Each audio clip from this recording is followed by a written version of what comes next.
Halo semua, perkenalkan nama saya Nita Siombing. Saya dari kelas AB3B. Saat ini saya akan menjelaskan tentang komunikasi bisnis. Komunikasi adalah proses penyampaian informasi dari satu individu atau kelompok ke individu lain atau ke kelompok lain. Dalam komunikasi terdapat pula yang namanya proses komunikasi. Yang pertama itu ada yang namanya sender. Di dalam sender terdapat yang namanya encoding. Encoding adalah proses berpikir sebelum mengirimkan pesan. Kemudian, sender akan mengirimkan pesan tersebut menggunakan media. Media di sini dapat berupa media cetak maupun media elektronik. Kemudian, yang kedua adalah receiver. Di dalam receiver terdapat yang namanya decoding. Decoding adalah proses penafsiran isi pesan yang dikirimkan oleh komunikator. Dan yang ketiga adalah feedback atau balasan. Ketika receiver telah menerima pesan tersebut, maka receiver akan memberikan balasan kepada komunikator. Namun, di dalam komunikasi ada juga yang namanya gangguan atau noise yang dapat mempengaruhi kesuksesan terkirimnya pesan tersebut dengan baik. Kemudian saya akan menjelaskan kriteria yang harus dimiliki komunikator ataupun komunikan dalam berkomunikasi. Yang pertama adalah communication skill. Sebelum kita melakukan komunikasi, kita harus mengetahui bagaimana kemampuan berkomunikasi lawan bicara kita. Yang kedua adalah attitude. Dalam berkomunikasi, kita juga harus memiliki etika yang baik agar menghasilkan komunikasi yang baik. Dan yang ketiga ada yang namanya knowledge. Sebelum kita melakukan komunikasi, kita harus paham pemahaman ataupun kemampuan daripada lawan bicara kita. Yang keempat ada yang namanya social system. Social system ini kita harus mengetahui kedudukan lawan bicara kita ini dalam lingkungan sosial.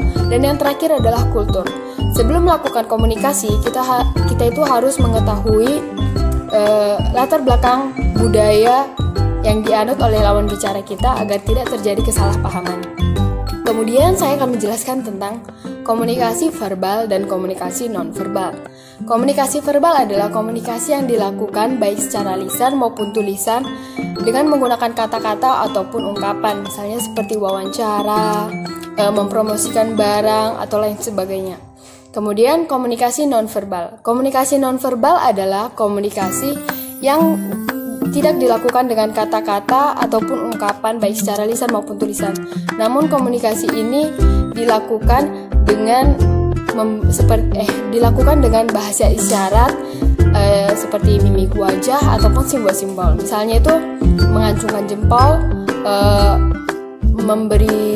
mengetuk pintu sebelum masuk, dan lain sebagainya. Terakhir saya akan menjelaskan contoh daripada perbedaan budaya dalam dunia bisnis. Yang pertama, di Indonesia sistem memberi salam itu adalah berjabat tangan.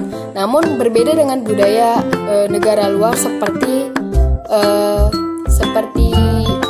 Jepang misalnya. Di Jepang mereka memberi salam dengan menundukkan kepala.